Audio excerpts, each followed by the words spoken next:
Good evening. I'm Angelica Boquel and welcome to Golden Line News.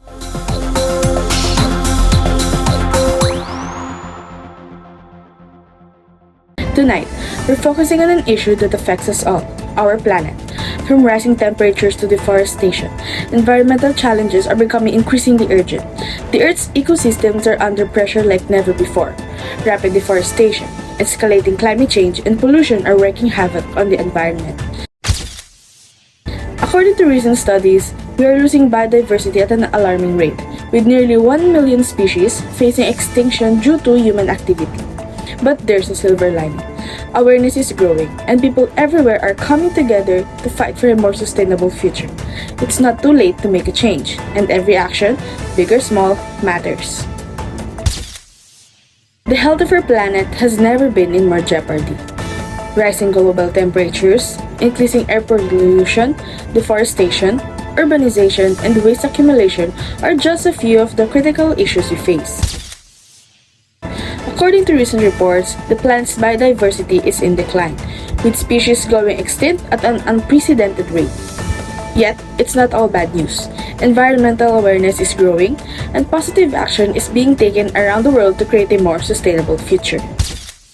Moving forward to sustainable development. Sustainable development is defined by the United Nations as development that meets the needs of the present without compromising the ability of future generations to meet their own needs.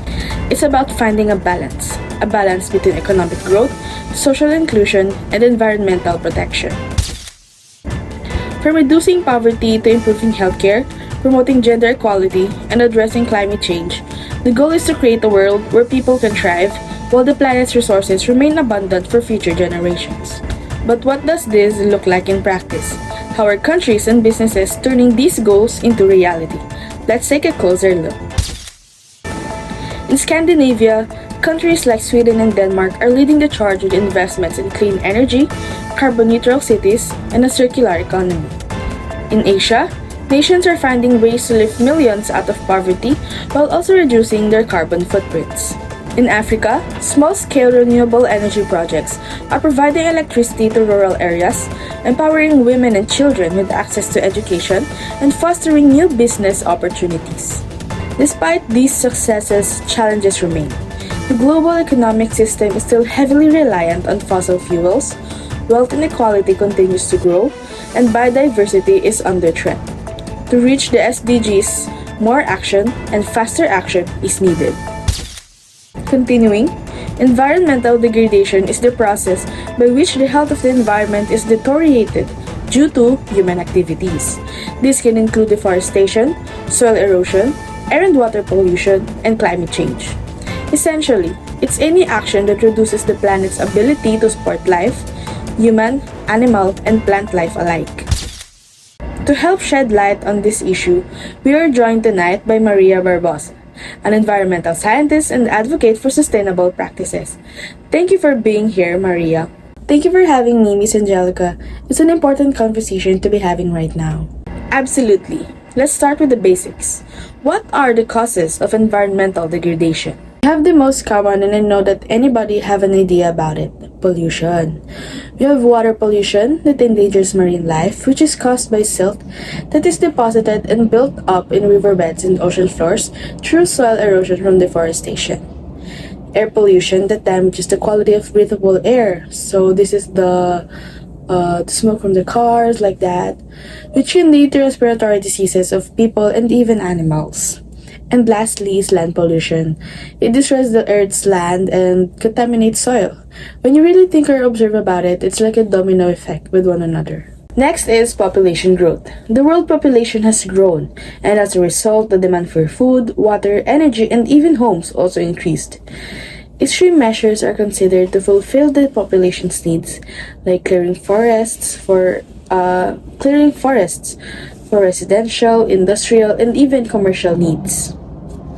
Continuing, we also have urbanization, the shift from rural to urban areas that also contributed to better access to jobs, education, and even healthcare. But it also has its negative side.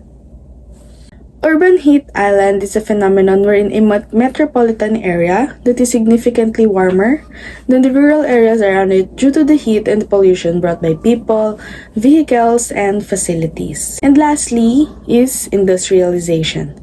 Many manufacturing industries exploit natural resources to the point that they are unable to replenish them, further shrinking the availability of these resources, which connects us to the first cause, which is pollution.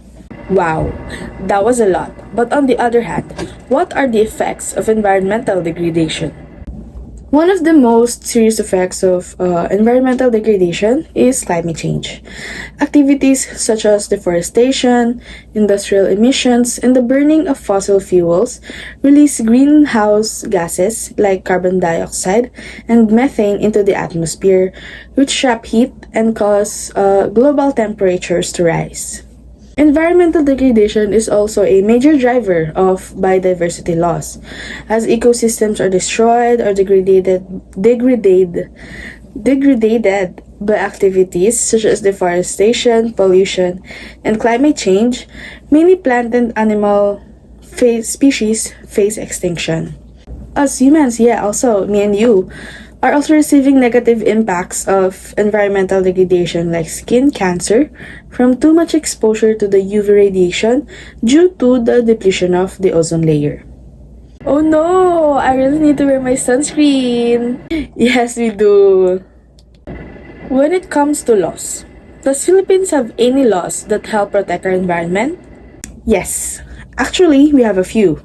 First is the Republic Act No. 7942, also known as Philippine Mining Act of 1995, which states that all mineral resources in the public and private lands within the territory and exclusive economic zone of the Republic of the Philippines are owned by the state.